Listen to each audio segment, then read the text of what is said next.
We are a few weeks into the official theme park season at the Alton Towers resort, and the main thing that everyone is talking about is of course Nemesis Reborn.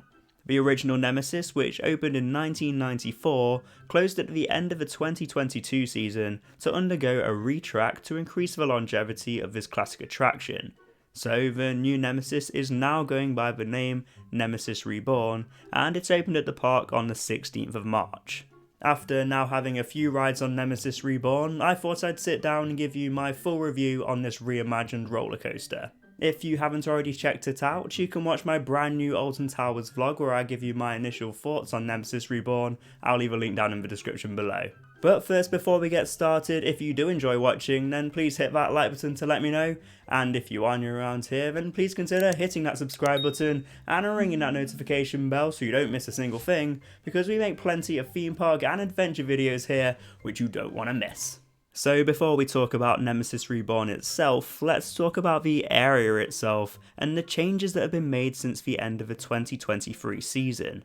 Forbidden Valley has undergone a huge transformation with brand new scenery and theming, which really elevate the area to be one of the best themed areas in the park by a long shot.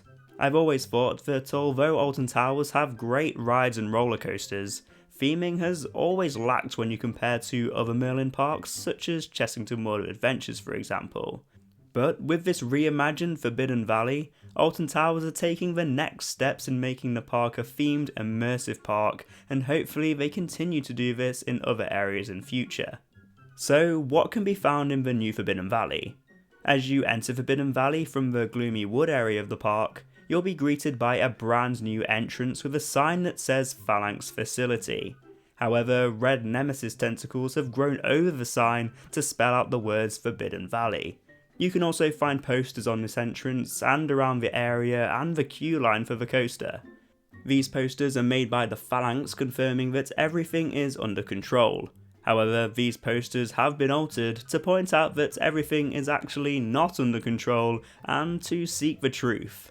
As you enter the area, you'll notice that the classic Nemesis gun has now been replaced by something very different, because in its place is now a giant Phalanx helicopter with rotating blades.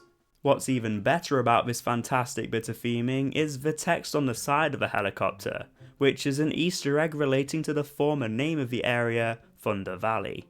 And talking of eggs, not Easter eggs, you can find some Nemesis eggs in cages around the helicopter.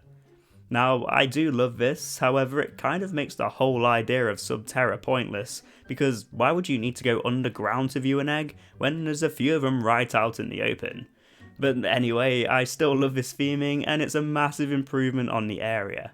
There's plenty more theming dotted around the area, tentacles climbing up rocks and posters dotted around Forbidden Valley. There's also a reimagined arcade opening soon, and a brand new shop called Bunker 94, which has insane amounts of Nemesis Reborn and Nemesis 1994 merchandise. They have pretty much everything Nemesis related that you could ever need in this store, including my personal favourite, a Nemesis Reborn monkey. There's also a really cool model in the middle of the store of the Nemesis Reborn station, and also a model of the original 1994 trains. Even this store is themed incredibly well, with lighting and audio effects which are fantastic. Moving on now to the performers, which are one of the highlights for me personally. There's a few different performers roaming around the area. You can find Phalanx operatives in hazmat suits who will scan you with their little Phalanx scanners. There's also Phalanx operatives in full Phalanx army gear carrying crates. I didn't come across these personally, but I believe there's also news reporters in the area reporting on the Nemesis creature and the disappearance of Percy, the security guard featured in the official Nemesis Reborn advert. Then you also have the protesters who protest against the Phalanx, carrying signs with the Seek the Truth hashtag and stating that Nemesis has feelings too. It's brilliant. The actors really bring Forbidden Valley to life, and it would be great to see more actors in other areas of the park in future, especially in X Sector with Oblivion and the Smiler. Okay, so now onto the theme of Nemesis Reborn. So the original Nemesis story is about an alien creature which was found buried underground at Alton Towers. It lay dormant under Forbidden Valley before being discovered during maintenance work in the area. Steel was used to pin the creature down, and that steel forms the coaster itself. Now, the original story was great and very unique, so Alton Towers, they needed to create an equally exciting and unique story for Nemesis Reborn, and that's exactly what they did. Throughout the closed season, Alton Towers' marketing team did an incredible job building up the story whilst the coaster was being built. At the 2022 fireworks event, a video played featuring a Phalanx spokesperson, confirming that Nemesis would be closing due to abnormal behaviour which they needed to investigate. During the 2023 season, Nemesis Subterra reopened to help build on this story. Seek the Truth then started appearing around the walls of Forbidden Valley, confirming that the Phalanx didn't actually have everything under control. And then finally, at the end of the 2023 season, a video was released showing the Nemesis creature attacking the Phalanx, which included the unfortunate death of the Phalanx spokesperson. Now that the Phalanx have lost control, riders are now at the mercy of the Nemesis creature, which is bigger and angrier than ever before. It's a fantastic story which builds on the original Nemesis story. Although there isn't an official pre-show, in the queue line there is a section where you're given the backstory on a video inside a Phalanx field lab, which is inside some form of shipping container that has been smashed open by a piece of the Nemesis track. You also have more theming around the queue line, such as a blaster which interacts with the coaster as it goes over that famous corkscrew. You also have another helicopter where the stall turn is. However, this helicopter has actually crashed inside the Nemesis pit, and it features audio effects with the pilot calling for help. You also have another Easter egg on this helicopter with the letters SBIFT, which stands for Sit Back, It's Fright Time, which is the original 1994 slogan for the coaster.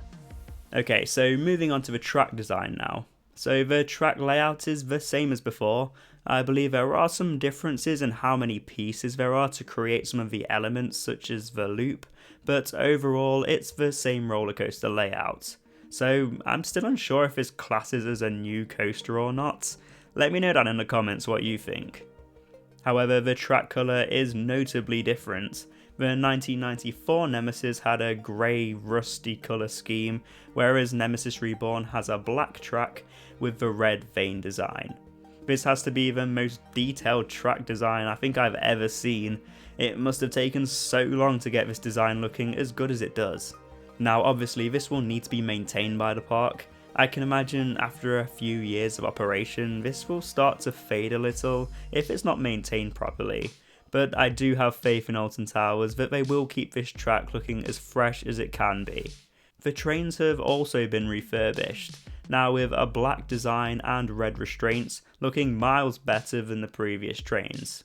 So overall, even though the layout is the same, it does feel like a brand new coaster with this new and improved design. Moving on to the station now, and this is a massive improvement on the old station.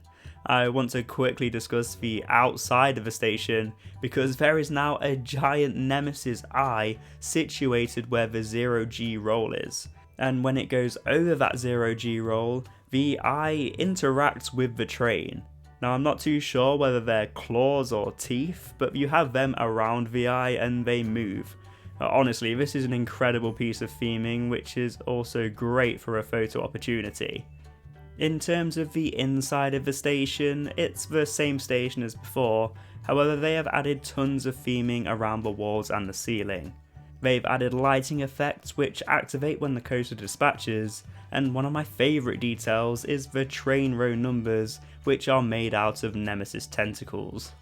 One of the main differences with the station now is that there's no longer a front row queue. There's now just one main queue where the ride ops will basically put you wherever they need you to be. Hopefully over time as the ride becomes less busy there will be the option to request that front row spot, but the separate queue line for the front row, it has unfortunately been taken out. But overall, no matter where you sit on Nemesis Reborn, you're guaranteed to have a great ride experience. And talking of ride experience, I'm going to discuss that with you right now. So the big question that I've been asked the most, is Nemesis Reborn better than the original? The answer is simply yes, Nemesis Reborn is definitely better than the original. And why is that? Well, first of all, I've discussed the theming of the ride, which already puts this coaster miles above the former coaster in that sense.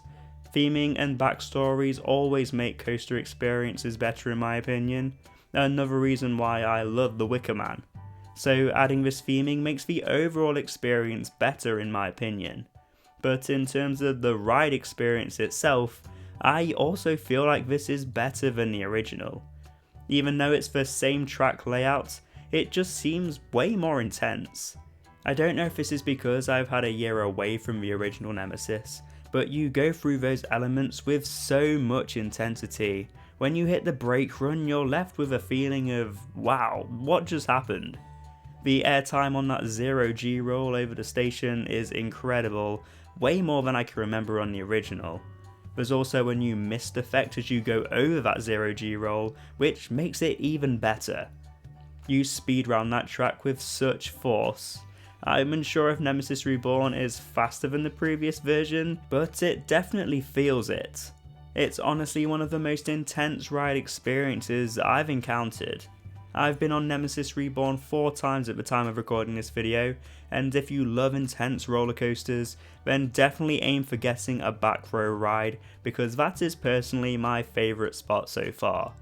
It's truly a fantastic roller coaster, and it did not disappoint in the slightest. The one negative I would say is that there is a slight rattle which I noticed towards the end of the ride. I'm not sure what causes this, but it doesn't take much away at all from the overall ride experience. Nemesis Reborn has cemented its spot at the top of my list for favourite coasters at Alton Towers. The theming, the story, the coaster itself, they're all 10 out of 10, and hopefully we see the same treatment on some of the other coasters in the park in the years to come. I'm looking at you, Oblivion. So there we have it, my review on Nemesis Reborn at Alton Towers. Have you been on Nemesis Reborn yet? What are your thoughts? Do you prefer it over the original? Let me know down in the comments below. I'll be doing more reviews like this on other coasters in the near future, so make sure to stay tuned for all of those. But until then, thank you all for watching, and I will see you in the next one.